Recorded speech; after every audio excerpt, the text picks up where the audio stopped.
Wa, ga, wat, ma. Ya akhirnya setelah tahun lalu pengalaman gua sama Infinix GT10 Pro itu kurang enak, terlalu overclaim untuk sebuah handphone gaming terbaik sama warga. Kali ini gua respect penuh nih sama Infinix GT20 Pro kali ini. Walaupun harganya sekarang naik sejutaan dari tahun lalu ya, Infinix GT20 Pro sekarang kayak udah libas hampir semua handphone gaming di kelasnya dengan quote on quote tentunya ya. Yang pasti sekarang ini handphonenya real, bagus banget, jauh lebih baik daripada generasi sebelumnya. Dimulai dari software yang dibawa nggak sebermasalah itu. Ingat kata nggak sebermasalahnya ya. Ya, di sini pas udah unboxing langsung aja gue cek update ke latestnya biar bener-bener aman. Karena setelah unboxing gak lama itu ada update-nya lagi. Ya sebelum update sih sempat kita tes CPU stress testnya dan hasilnya tuh cukup kerasa bedanya. Tapi nanti oke, sabar, gue bakal tunjukin juga. Yang gue tunjukin dulu sekarang dari Antutunya dengan HP yang gunain Dimensity 8200 Ultimate MediaTek, GT20 Pro sekarang bisa dapetin skor Antutu sekitar 900 ribuan, naik 200 ribu dari Infinix GT10 Pro yang udah kita tes dulu. Kalau dari Geekbench jangan kaget ya kalau skornya itu nggak terlalu jauh improve-nya. Nanti gue jelasin biar aman dong, nggak salah paham. Terus untuk 3D Mark jelas ini peningkatannya lumayan tinggi banget menurut gue. Sampai di sini udah menarik kan? Nah, apa belum? Stabilitasnya kayak gimana? Oke, dari 3D Mark-nya pas 99% lancar ya. CPU stress test juga masih tergolong aman lah. Sejam dites kayak gini. Cuma di menit 20-an itu tiba-tiba turun ke 70-an%, sisanya ya kayak stabil naik turun sekitar 80 sampai 90 lagi. Bagus ini, dan ini juga lebih bagus daripada yang udah dites pas belum update yang naik turun itu lebih berantakan. Ya walaupun udah diupdate jadi kayak gini, tapi menurut gue sih ini masih bagus. Nggak kerasa throttling yang ribet, tapi yang jadi penasaran sama gue, ini gue tes 2 kali CPU stress test di mode balance sama performance-nya. Kenapa startnya itu nggak di performance 100% dulu gitu. Pas di beberapa menit setelahnya baru kenceng nih handphone. Kayak motor gitu, lagi dingin baru dipanasin dulu. Baru dingin mau dipakai harus panasin dulu gitu. Kayak aneh gitu. Tapi buat lo yang penasaran sebesar apa peningkatan Infinix GT series ini dari chipsetnya, gue jelasin dulu sedikit perbedaannya sama yang sebelumnya. Jadi Dimensity 8050 dan 8200 itu punya bentuk arsitektur CPU yang sama, yaitu 1A78 Prime, 3A78 Performance, sama 4A55 Small Core-nya. Tapi dari frekuensinya itu ada perbedaan. 8200 itu yang ditingkatin ya tentu. Dan di sini ngejelasin juga kenapa dari Geekbench itu nggak jauh beda performance-nya. Tapi yang 8200 sekarang udah ada di arsitektur 4 nanometer. Jadi walaupun CPU-nya sama, tapi teknologi seperti GPU, memori, sampai NPU-nya udah di-upgrade. Jadi udah jelas kayak 3D Mark-nya aja itu beda banget hasilnya. Ya setidaknya di 8200 ya si GT20 Pro ini itu bisa jalan lebih optimal karena dia punya proses arsitektur yang lebih baru. Dan dibandingkan dengan Xiaomi 13T yang punya chipset sama, tetap nih si GT20 Pro ini lebih kencang. Cuma bukan berarti ini di overclock ya, enggak. Tapi emang beda segmentasi handphonenya aja. Makanya si GT20 Pro ini bisa keluarin potensi performance-nya. Ya HP ini bener-bener lawannya itu si Poco X6 Pro sih yang pakai 8300. Tapi ya nggak segampang itu juga langsung kalah nih handphonenya. Untuk di pengatasan gamenya, Infinix GT20 Pro itu udah jauh beda dari GT10 Pro kemarin yang settingannya kebuka tapi handphonenya masih belum kuat. Wah, yang ini nih, lihat aja nih hasilnya. Di sini gua tes semuanya di mode performance dan untuk teknologi gamingnya gua belum aktifin. Itu pembahasan yang berbeda aja. Nah, langsung aja di game pertama yaitu Mobile Legends settingan ultra 120 fps dapat rata-rata di 115 fps dan permainan selama 32 menit makan 9% dan sisi depan dan belakangnya memiliki suhu tertinggi cuma di 39 derajat Celcius. Ya, sesuai dari klaimnya Infinix pas kita bahas di Bego Teknologi, 120 fps gameplay gitu ya. Gila, ini bener-bener pas tes banget. Maksudnya pas tuh lolos tes banget ya. Main game standar 30 menit, nggak ada turun-turunnya acan ini performance. Stabil banget. Ultra. Padahal ya, kemarin ada Sprexip yang nggak kuat main game selancar ini. Ini gokil nggak sih ya?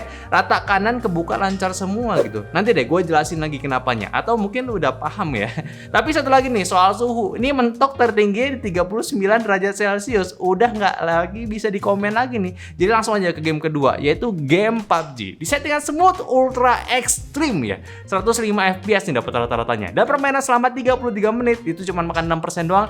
Dan sisi sisi tertinggi cuma di sisi belakang cuma di 42 derajat Celcius. Ini juga nih, PUBG 120 FPS bener-bener pertama kali kita lihat ada di settingan sebuah handphone. Terakhir cuma ada update PUBG ya, beritanya doang gitu ya, udah bisa di 120 FPS. Gua kira kan bakal ada di flagship dulu, ternyata lancar di GT20 Pro. Ya walaupun setelah 15 menit udah mulai naik turun FPS ya, tapi dengan rata-rata 105 FPS ini bener-bener gokil. Bukan interpolasi cuy, ditambah lagi suhunya masih tergolong aman, tertingginya cuma di 42 derajat Celcius, dan itu pun masih cukup nyaman buat main lama, tangan nggak panas cuy. Terus di game ketiga, COD multiplayer disettingkan low ultra 90 FPS dapat rata-rata di 77 FPS, dan permainan selama 38 menit cuma makan 10% dan suhu tertingginya cuma 38 derajat Celcius di sisi depannya aja.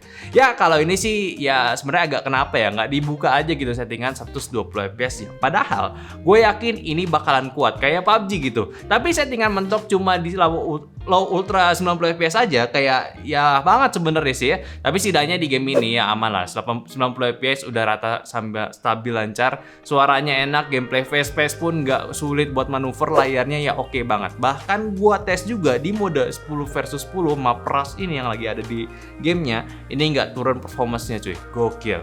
Selanjutnya di mode Battle Royale-nya di settingan sama itu dapat rata-rata di angka 76 FPS dan permainan selama 23 menit makan 6% dan suhu tertingginya pun juga di 38 derajat Celcius aja. Di mode game Battle Royale juga nggak ada pengaruh apa-apa, performance-nya lancar, suhunya juga nggak makin panas, tetap sama kayak multiplayer. Paling yang agak beda itu kelihatan agak boros aja dari segi baterainya sedikit, tapi ya nggak masalah sih, experience game-nya itu masih enak banget. Nah di Genshin Impact ini sabar ya sambil gue jelasin ya. Pertama, soal refresh rate ini nggak kebuka settingan sampai 120 FPS, masih ketahan di 60 FPS aja. Tapi setidaknya untuk di settingan high 60 ini lancar. Gue main 30 menit nggak ada masalah sama sekali. Drop frame rate yang ya nggak ada gitu ya, sampai jatuh ke 40 tuh nggak ada gitu. Seperti biasa drop jahat itu ya kalau lagi teleport aja. Dan nggak sampai itu aja, masih penasaran gitu ya kita, apakah high 60 itu adalah batas? Gimana nih, apa kita coba aja high 60? Ya kita cobain aja ke rata kanan Genshinnya. Dan ya udah, hajar 15 menit main, hasilnya outstanding juga. Rasa flagship, FPS-nya aman banget, masih di ranah yang nggak ngedrop sama sekali. Dan ini dihajar langsung ya setelah tes sebelumnya. Jadi masih di kondisi yang angkat nih handphonenya, tapi ternyata nggak kerasa apa-apa. Tetap main 15 menit nggak ada throttling sama sekali. Yang beda itu cuma baterainya lebih boros dan lebih panas aja suhunya, tapi nggak sampai bikin jari kepanasan lah. Ini gokil nih, salut gua sama GT20 Pro. Kayak gini dong baru gitu, real King Phoenix tuh, flagship killer yang libas abis semua game yang kita tes. Seneng banget gua. Padahal awal-awal cek stress CPU kan yang masih naik turun tuh bakal jadian di gamenya apa enggak gitu ya, mesti ya ternyata enggak juga. Ini udah good job parah lah Infinix. Artinya ekspektasi kita sebelumnya itu udah aman, nggak perlu tuh ada obrolan lagi pakai kipas-kipasan biar aman kayak gini gitu loh. Bagus, handphone nggak perlu pakai kipas, top gitu. Tapi jelas juga dari teknologi yang dibawa Infinix buat ngegasin performance-nya ini udah juga cukup gila, kayak engine stable frame rate gitu ya, yang memang klaimnya itu sesuai dengan tes yang ada di kita. Minimalisir frame rate bervariasi, maksudnya acak adut naik turun, sama bisa ngejaga 120 FPS selama 1 jam. Ada AI buat power manajemennya plus thermalnya juga, dan si vapor chambernya pun ya infonya sih udah lebih besar juga dibanding generasi sebelumnya dan lebih efektif juga. Plus dia juga ada teknologi terbaru yaitu chip tambahan yang gue masih agak bingung ya, yaitu dedicated display gaming. Yang ini sebenarnya adalah fitur interpolasi yang cara kerjanya itu mirip kayak iQOO 12. Dan kita udah tes juga pakai video slow motion buat cek ini bener atau enggak ya. Ya kayak gini nih cara kerjanya. Ya sebenarnya sih cara kerjanya kalau kita setting di game 120 FPS kayak di PUBG, dia bakalan turun ke 60 FPS dan interpolasi itu buat smoothing animasi aja. Untuk jelasnya jadi 120 FPS apa enggak ya kalian lihat aja nih hasil tes slow-mo antara 3 settingan ini. Yang mana yang kiri itu adalah 120 FPS pure, yang tengah 120 FPS plus ultra frame rate on, dan satunya lagi 60 FPS pure, nggak pakai settingan apa-apa. Ya kalau gue sih liatnya 120 FPS ini paling minim motion shadow-nya. Pas ultra frame rate nyala itu jelas ala-ala 60 FPS, tapi bayangannya itu lebih banyak ketimbang 60 FPS pure karena buat ngisi animasi biar lebih smooth lagi. Tapi balik sih, kalau lu lihat dengan mata langsung sangat-sangat sulit buat bandingin ketiganya, bahkan 120 fps dengan 60 fps sekaligus. Kalau memang kalian nggak biasa ya sulit tuh. Cuma kalau disimpulin ya fiturnya ini nggak sekedar gimmick aja. Plus satu lagi nih, jangan lupa untuk game engine-nya atau si Xboost-nya ya buat lo explore, cobain fitur-fiturnya karena dalam itu ya lumayan lah buat lo cari tahu keunggulannya si Infinix itu apa aja. Ya karena menurut gue sih terlalu gimmick sih. Yang nggak dibahas itu gimmick maksud gue. Jadi emang nih tahunnya Infinix berhasil sama handphone gaming kali ini. Dari spek dan settingan yang dikasih itu udah cukup optimal, nggak ada masalah sama sekali. Dan memang kalaupun lu pengen cobain pengalamannya, soal tuh beli aja ataupun cobain aja. Cuma ya satu balik lagi, permasalahan umum soal Infinix. Apakah nanti akan bermasalah ketika lo beli? Ya semoga aja sih ya, enggak gitu. Dan gue yakin selama lo pakainya bener dan bersih ya nggak bakal aneh-aneh sih handphone ya, bakalan aman aja harusnya. Karena selain game, ini juga menarik nih soal OS dan update softwarenya. Ya ini plus minus ya tapinya. Ya kita bahas plusnya dulu lah. Dari OS-nya ini pure XOS yang nggak ada bloatware ataupun iklan. Sama kayak GT10 Pro dan ini tetap sama dengan out of the box-nya itu udah XOS 14, basis Android 14 juga yang udah oke. Ditambah update software-nya dijanjiin bakal 2 kali update dan security patch itu bakal di 3 tahun. Dan SKU-nya pun juga ada 2, 8GB, 256GB sama 12GB, 256GB. Yang ini yang gue masih pakai 8GB aja. Jadi mungkin aja lu masih bisa dapat headroom performance lebih saat lu ya pilih yang 12GB. Ya nggak tahu sih. Yang gua tahu ini udah UFS 3.1 sama LPDDR4X untuk RAM sama storage-nya. Tapi kita harus mundur sejenak. Mungkin gue juga mau kasih saran nih buat Infinix sama minus-minus yang gue temuin dan gue mau kasih tahu kalian sekarang. Jadi dia punya ini baterai di 5000 mAh yang udah cukup buat sehari dengan pengecasan fast charging 45 watt. Ada bypass chargingnya juga, ini mantap. Tapi gue nemuin satu fast chargingnya itu nggak aktif pas lagi ngecas. Padahal pakai casan aslinya atau ya udah sesuai lah standar gitu ya. Kayak gue habis seharian dari luar ya tes handphonenya, pulang tinggal 3% handphonenya pas di charge. Lihat aja fotonya gue dari 6% ke 11% doang itu 11 menit, kayak kocak banget gitu. Pas dicopot pasang, chargernya baru muncul fast charge ya. Itu juga nunggu kayak harus di atas 20%an dulu. Itu satu. Yang kedua, tadi yang di awal. Gue sadar nih always on display-nya Infinix tuh kocak ini lebih parah daripada Xiaomi. Masa always on display keterangannya gitu? Lu lihat settingnya. Ya bukan always on display dong ya. Ini cuma 5 detik lagi. Kocak. Ya moga aja ini dirapin sama Infinix-nya. Karena ya menurut gua kalau dari speknya bagus, optimisasi bagus, tugasnya Infinix cuma satu. Softwarenya dibikin advance lagi. Bener dong. Ya masih ada beberapa tahun lagi nih buat Infinix improve lagi. Sekarang kan udah kelihatan nih perkembangannya. Sekarang kita balik lagi deh ke fisik handphonenya ya. Nggak usah bahas banyak-banyak. Yang sebenarnya sih bentukannya ini nggak beda jauh. Di improve, dikasih mecha loop lighting nih buat jadi nuansa gamingnya makin kuat. Lu bisa atur settingannya, cuma emang belum ada settingan yang bisa nyala terus. Yang menarik lah buat lu yang suka. Untuk port juga standar, ada IR blaster juga. SIM card itu nggak bisa masuk SD card. Ya standar, bobot handphonenya juga di 194 gram punya. Ya ini udah aman lah buat untuk sebuah handphone kasual harian. Tinggal sesuaiin aja sama desainnya, kalian suka atau enggak. Dan dia juga sekarang lebih besar, sekarang udah lumayan ukurannya di 6,78 inci dengan refresh rate 144 Hz dan juga brightness-nya lebih terang di 1300 nit sekarang. 1300 nit punya maksud gua, dan tetap AMOLED juga. Resolusinya juga di Full HD aja, udah cukup buat segala keperluan. Ya walaupun kenapa nggak di resolusi 1,5K gitu ya. Tapi mungkin karena ini Full HD jadi bikin handphonenya lebih stabil buat main game juga kali. Terus juga buat sensor ini komplit, gyronya aktif juga, koneksi 5G, Bluetooth Wi-Fi-nya aman, ada NFC juga, fingerprint udah always on display. Fingerprintnya juga udah on display, kenapa harus on display nih? Ya overall ini aman lah untuk buat kalian pakai harian. Sekarang kameranya, ya sebenarnya gue juga nggak mau bahas banyak sih, karena ini sektor yang lu nggak cari di handphone ini kan.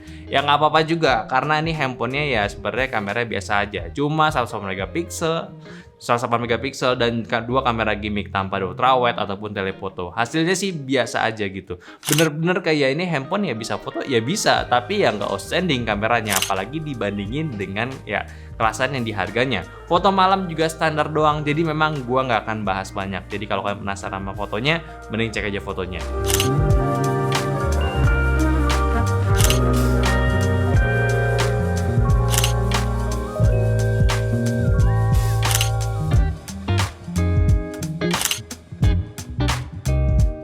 Untuk video dia bisa hingga 4K 60 fps, namun untuk fitur stabilizer-nya cuma bisa di 4K 30 sama Full HD 60 fps saja. Oke, bisa rekam stabil dari softwarenya ya, karena dia nggak ada OS punya. Dan kamera depannya itu bisa rekam video hingga 2K 30 dan stabilizer itu cuma bisa di Full HD 60 fps saja maksimumnya. Ya untuk hasilnya sih bisa lihat aja lah videonya si Gary. Iya, ini perkebunan lagi ya. Di ini gue langsung aja ngerekam di 2K 30 fps. Hal yang langsung gue notice adalah seperti biasa, kalau 2K itu pasti bergetar gitu. Lalu gue ngecek juga layarnya nih. Ini buat teman-teman aja info ya. Matahari sih nggak begitu keluar, cuman ini lumayan terang sebenarnya. Ini lu kalau ngeliat mata gue tuh harus begini karena terang. Layarnya masih kelihatan karena ini up to 1400 nits seingat gue ya, HBM-nya atau paling tingginya lah gitu. Jadinya masih bisa ngelihat layarnya. Mikrofonnya juga tadi gue udah cek sedikit ya. Sebenarnya gak sebagus yang lain sih. Masih ada kayak robot-robotnya sedikit gitu. Cuman seenggaknya lebih beres daripada GT10 Pro ya. Kalau lu cek review kita kemarin gitu. Buat stabilizernya ini keren, ada di Full HD 60 fps, tapi ada isu kayak begini, luar biasa memang Infinix. Kalau di preview itu beda sih, nggak begitu geter sih gue liat ya. Jadi langsung aja dibedain gitu sama hasilnya, biar tahu aja sebenarnya sih. Oke. Ya gitulah kira-kira hasilnya. Ini Full HD 30 fps gitu, biar enak aja sih. Bisa Full HD 60 nggak? Bisa, tapi lu lihat kan hasilnya, jadi kayak beda gitu loh, lebih bergetar hasilnya dibanding previewnya. Ada apa nih? Jadi lagi-lagi ya, mikrofon sih udah beres dikit lah, maksudnya masih bisa keangkat lah, karena kalau perbedaannya yang lalu itu suara robotiknya itu bener-bener hilang suaranya, jadi kayak berusaha untuk cancelling noise atau suara sekitar tuh mau dihilangin gitu. Nah, kenapa gue pilih kebon ini? Karena emang ini anginnya luar biasa gitu ya, yang dimana bakal kepake banget buat lu semua yang kerja di lapangan sih ya. Nah tapi kira-kira begini hasilnya ya. Ini Full HD 30 fps nyalain stabilizer, beda kan sama hasilnya, luar biasa memang. Ya itulah akhir dari perjalanan kita. Kayak apaan aja lah, Full HD 60 fps nya bisa, tapi stabilizer nyala tapi belum optimal karena bug yang tadi gue bilang. Ya semoga ada update aja sih. Oke, kita tutup dengan Penny. Kembali ke studio. Let's go. So, Infinix GT20 Pro adalah ya HP yang udah berhasil dikembangin dari generasi sebelumnya. Yang era GT10 Pro gue itu gue habisin ya, karena gue ngerasa tuh handphonenya super overrated, overclaim. Sekarang udah jauh lebih baik lagi. Udah lebih bagus, stabil, dan settingan gamenya itu lu sekarang bisa rasain sendiri. Jauh gitu daripada yang kita punya. Maksud gue, dan kita punya pun barangnya nggak panas. Ya gue nggak tahu kalau misalnya di handphone yang lain, GT20 Pro juga ada yang panas atau enggak. Cuma ya udah, ini di kita aman kalau lo pengen buat main game. Ya nggak deal breaker lah, bener-bener kayak omongan gue pas bahas Note 40 Pro Plus kemarin. Sengaja nih spotlight 4 jutaan itu buat Infinix GT20 Pro asli, dan itu bener-bener real gitu. Gue yakin ini bakal parah. Cuma tetap tugas besar Infinix sekarang tuh rapihin OS-nya sih menurut gue ya. Karena ya sebagus-bagusnya handphone, kalau OS itu belum matang ya sulit buat jadi handphone yang sempurna. Udah kalau Infinix bisa satu ini ya harusnya sih mantep gitu ya. Tapi ya Infinix nih ya, lo bener-bener ya. Sebentar, gue ketinggalan. Nih, ini lo punya dapat tempered glass ya. Ini gue mau pasang, kenapa nih ukurannya nggak pas gitu loh. Ini gue udah pas-pasin tapi masih ada space di pinggirannya kayak lobang gitu ya. Ini kayak salah ukuran gitu, aneh. Udahlah, mending lu kasih anti gores yang udah kepasang, menurut gue udah cukup. Biar kalau ada tempered glass ya biar orang-orang beli sendiri, pasang sendiri gitu. Jadi udah sesuai. Ini jadi kagak maksa, nggak kepake kalau sama gue. Dan terakhir soal harga nih, ya udahlah ya. Gua rasa lu nggak akan keberatan dengan apa yang udah dikasih sama HP ini. Jadi kalau lu mau beli, ya intinya sih bantu kita aja sekalian beli lewat link deskripsi. Oke, itu aja pembahasan gue dari Infinix GT20 Pro. Tolong bantu juga share video ini ke teman-teman kalian yang lagi butuh handphone gaming baru. Dan ini juga udah menepati request kalian tentang bahas ini. Jadi kalau kalian penasaran ataupun mau diskusi, nanya-nanya sesuatu, silahkan komen aja mumpung gue masih ada handphonenya. Jadi bisa bantu kalian juga. Dan follow semua sosial media kita yang ada di Instagram, TikTok, Facebook, Discord, dan semua link di deskripsi. Ya udah, sampai jumpa di video selanjutnya. Bye-bye.